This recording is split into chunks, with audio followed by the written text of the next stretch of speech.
ஷீரடி சன்ஸ்தானின் முன்னாள் கோர்ட் ரிசீவராக இருந்த ஸ்ரீ பதக் என்பவருக்கு அன்றிரவு சுமார் 600 பக்தர்கள் ஷீரடிக்கு வரப்போகிறார்கள் என்ற தகவல் வந்தது. அவர்களை தங்க வைப்பதற்காக அவருக்கு 1200 ரூபாய் தேவைப்பட்டது. சமஸ்தானத்தில் அன்று வசூலான பணத்தை முழுவதுமாக கருவூலத்தில் சேர்த்துவிட்டதால் இப்போது பணம் பெற முடியாத நிலை. என்ன செய்வது என அவர் கவலைப்பட்டு கொண்டிருந்தபோது 2 கிராமவாசிகள் அவரது அலுவலகத்துக்குள் நுழைந்து தாங்கள் பக்தர்களுக்கு அன்னம் அளிப்பதற்கு என்று சிறு தொகை செலுத்த விரும்புவதாக கூறினர். தன்னை மறுநாள் வந்து பார்க்குமாறும் அந்த நேரத்தில் எந்தவிதமான பணமும் ஏற்றுக்கொள்ளப்பட மாட்டாது என்றும் கூறினார். மிகவும் அவசரமாக போக வேண்டியிருப்பதால் தொகையை ஏற்றுக்கொண்டு மறுநாள் காலையிலேயே உணவு அளிக்க ஏற்பாடு செய்யுமாறு அவர்கள் வேண்டிக் கொண்டனர்.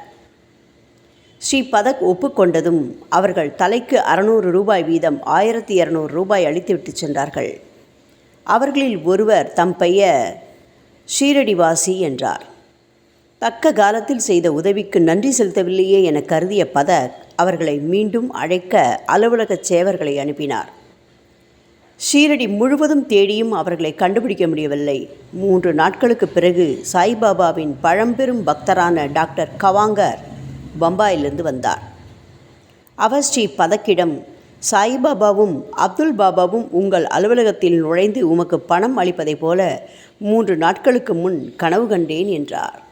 ஓம் சாய்ராம்.